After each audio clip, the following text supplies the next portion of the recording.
grabe talaga nangyayari ngayon sa abot kamay na pangarap na kung saan nga pinakita na nga dito ang teaser o yung palabas para sa Martes. And yes guys, dito nga unang-unang pinakita is ito nga si Doc Carlos. And yes guys, meron nga itong pinaplano o niluluto no, na kung saan dun nga sa kanyang attorney is inuutusan niya ito.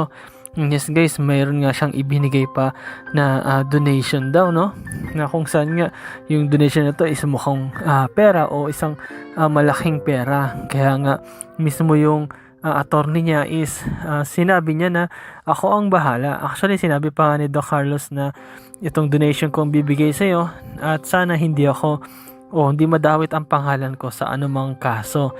At sabi nga mismo ng attorney niya na huwag ka mag-alala Doc, ako ang bahala sa iyo dahil sa mga donations mo, maaasahan mo ako dyan at sigurado na wala makakalam o makakahalata sa iyo na kasama ka dito sa kaso na ito o kung ano pa mang kaso na darating. Ngunit dito nga ipinakita na habang nag-uusap tong si Carlos at yung attorney niya is pumasok dito yung secretary. Yes guys, nagmamadali ito at tila natatakot din kasi nga meron daw bisita si Doc Carlos at ito nga si attorney no, na kung saan sabi nga ni attorney, oh bakit ka pumasok, anong dahilan? Sinabi naman ng secretary na pasensya na kayo attorney pero meron pong gusto talaga na pumasok dito at actually nandun nga siya sa labas at tila nagwawala. Then sabi ni attorney na ano yon o sino yon, at sinabi naman ng secretary na ang pangalan po niya ay Giselle Tanyag at nagulat dun sila no, pinag-uusapan pa lang nila yun yung mga Tanyag tapos dumating na, tapos ito nga si Carlos is tila nagulat din at tila natatakot kapag naabutan siya o nakita siya mismo dito ni Giselle kasi sigurado makakahalata na itong si Giselle na talagang may kinalaman to si Carlos sa mga nangyari, lalo na dito sa attorney ni Dax no, na kung saan mapera at talagang pwedeng makalusot dahil nga magaling yung attorney pero in the right price. Pero dito nga guys ipinakita din no, na sa wakas ito nga si Moira ang pinakahihintay natin, lalo na ng mga netizens na mahuli. Yes guys, nahuli na nga ito doon sa Japan no, na kung saan nakatulong talaga yung tracking device na nilagay ni Annalyn sa bag ni Zoe, na kung saan di nga niya nahalata yun no, na kung maalala niyo last episode is nag-usap tong si Annalyn at ito nga si Zoe, tapos humag itong si Annalyn. Sabi ni Zoe, ba't paghag ka pa? Yung pala hindi niya alam na may nilagay pala si Annalyn. Yes guys, pinag-usapan nga ito nila Carlos no, na huwag sila magpahalata sapagkat sinabi ni Annalyn na yung number na natawagan niya ay si Moira.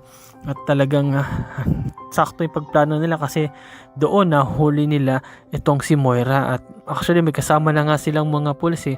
Kaya nga sabi mismo ni RJ na Moira, huwag ka nang magtago pa, huwag ka nang tamakbo pa, don't make it hard kasi mahuli ka na kahit saan ka pumunta ngayon dito sa Japan is huling-huli ka na. And yes guys, nahuli nga dito si Moira at dito nga pinakita na ito nga si Lynette is masaya siya. Yes guys, ibinalita nga niya agad ito sa Pilipinas, lalo na dito kay Ma'am Giselle. And yes guys, nakatulong nga ito na mawala yung stress ni Ma'am Giselle no, kung saan maalala ninyo gusto niya pumasok doon sa attorney ngunit hindi siya pinapasok kasi kung makapasok siya at makakausap niya attorney, makikita niyo doon si Carlos at magbubuking sila.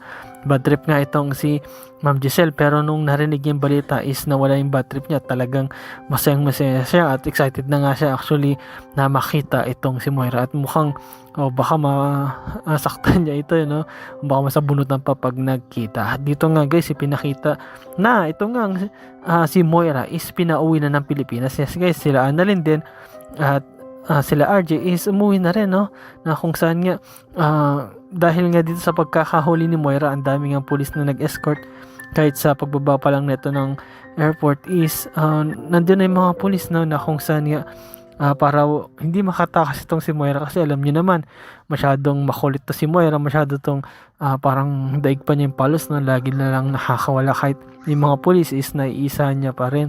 Pero dito guys no, inabangan talaga ni Giselle yung pagdating dito ni Moira kasi talagang inip na siya eh no, at talagang parang gusto niya nang masaktan tog si Moira dahil sa sobrang inis niya at galit niya dito, which is kahit naman kayo pwede niyo yung magawa siguro dito sa kanya kasi si Moira is isa na siyang tinuturing na kriminal dahil sa mga patong-patong na kaso na kinakaharap niya na tinatakasan niya, pilit niya tinatakasan pero nahuli pa rin siya at alam ko guys, masaya kayo, no? Lalo na yung mga netizens sa mga subscriber natin na yung chance na ito o yung time na ito na makitang mahuli at makulong itong si Moira.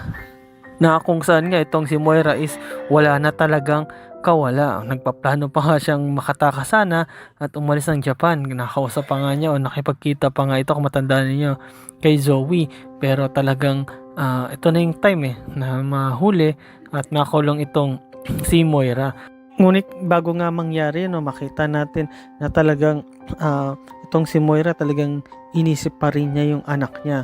Kahit na chance niya na sana na makatakas ito is nakipagkita pa rin siya sa anak niya kahit na alam niyang delikado, na kahit na alam niya na pwede siyang masundan. Magpaplano pa nga ito na pagpatuloy lang ni Zoe ginagawa niya na pagpapangga para hindi siya mahuli kasi naniniwala naman sa kanya pero hindi pala. Kundi nahuli pala sila dahil mismo doon sa plinano nila Annalyn. At ito nga guys, pinakita na nga na ito nga si Giselle. Makita mo parang galit na galit na gustong manakit nung nakita niya si Moira. Yes guys, talagang nakita mo na parang gusto niya ng sabunutan to si Moira no?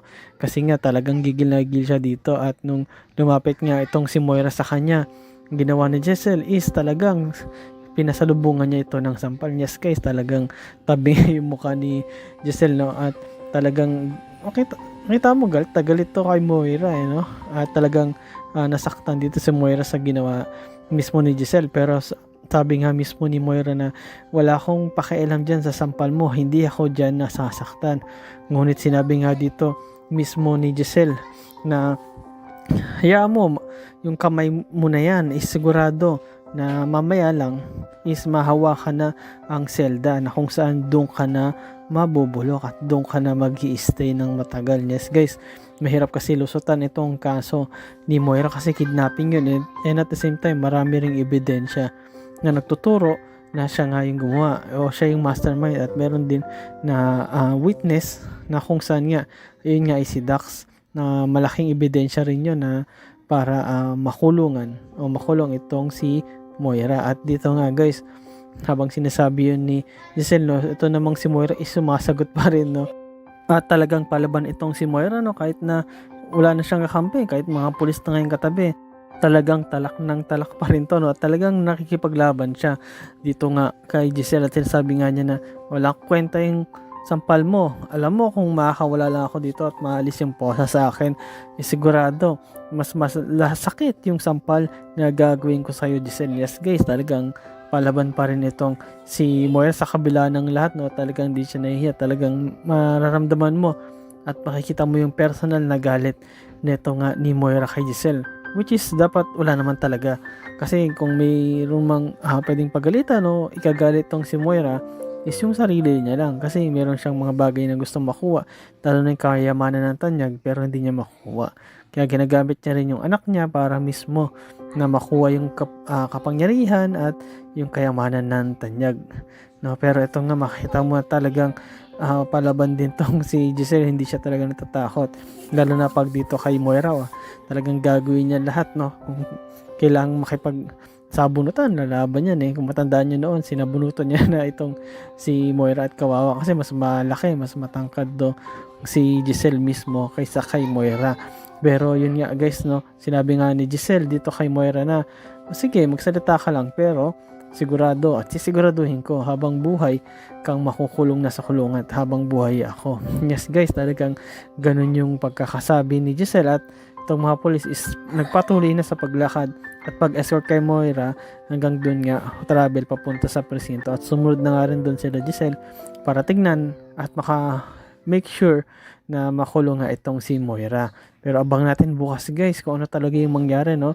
Magiging happy ending na ba ito katulad ng ngiti dyan ni Annalyn at ano kaya ang mangyari dito kay Moira? Totoo bang makukulong na ito at bubulok sa kulungan o baka naman makatakas pa? At ano kayang gagawin Giselle at ni RJ at ng mga Tanyag para tuluyang mabulok sa kulungan itong si Moira. And yes guys, salamat sa panonood nyo sa aking channel, sa inyong pag-like, comment at pag-share. At yun lang guys, ingat palagi. Bye bye.